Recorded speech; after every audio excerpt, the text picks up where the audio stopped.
Normally at this time, we bring you the highs and lows of the week, but we know you still have many questions about coronavirus and how we're all living in this new time. This morning, in collaboration with Facebook, we want to get you some answers. Dr. John Torres is an NBC News medical correspondent and an emergency room physician. Dr. Torres, good morning. Good to see you. We appreciate you being here. Lots of questions coming in from Facebook for you. Let's start with Jill, who wants to know, can I get coronavirus if I order food and the person who prepares the food unknowingly has the virus? I think, Dr. Torres, this is a question a lot of people have because they're being told don't go into the restaurant, but why is it better to go get it as takeout? And good morning, Willie. You're right. A lot of people have this question because they're ordering food, and as they pick the food up, they start thinking, is there something I need to worry about? Now, we know coronavirus can last on cardboard for 24 hours, and so the concern is not so much the food preparation itself, because restaurants are doing a good job of making sure that nobody's sick is preparing it, but it's on the actual cardboard container. So a couple things you can do. If you're getting fruits or vegetables, you definitely want to wash them off like you do with anything else, just to make sure that any of those foodborne illnesses aren't present. The cardboard container itself, especially if you're concerned about it, one of the things you want to do is open up the container, use some utensils to pull out the food and put it on a plate, and then throw the container out, wash your hands, and then go ahead and eat the food. If you have immune system issues, if you're worried because you're high risk, then another thing you can do is make sure you order warm food, because that's more likely to kill the virus, and microwave it for 30 seconds. That'll kill the virus as well. But overall, very low risk. So, Dr. Torres, continue on the theme of food. Molly on Facebook asked, should I be concerned about contracting the virus, picking up groceries or ordering online from Amazon, Target, or Walmart and having them delivered? Again, you have another third party involved here who's touching the boxes and delivering it to you. What's the risk there? You know, it's the same thing with the delivery, because the cardboard containers could theoretically have it. So, again, you want to be careful when you're handling those. Take everything out of the box and wash your hands. You know, the other concern is, could the delivery person be sick? Could they be having an issue? One thing you can do there is have them deliver just outside your door, leave it there.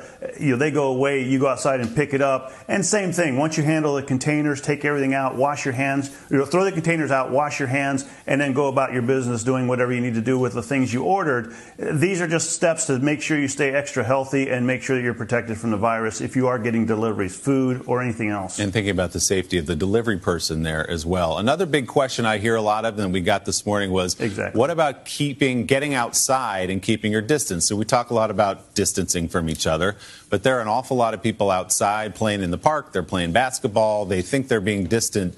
Are they doing a good enough job of it? And if I'm outside taking a walk or a run, for example, Dr. Torres, do I need to maintain that distance there too?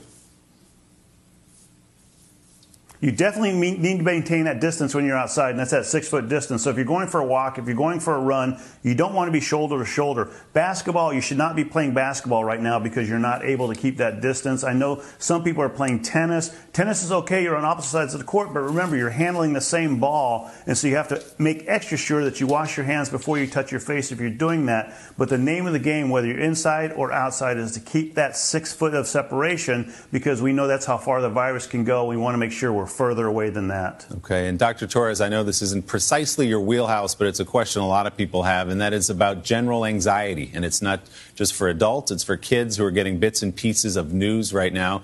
Being socially distant, causing people anxiety. What would you say about that broad question in our culture right now?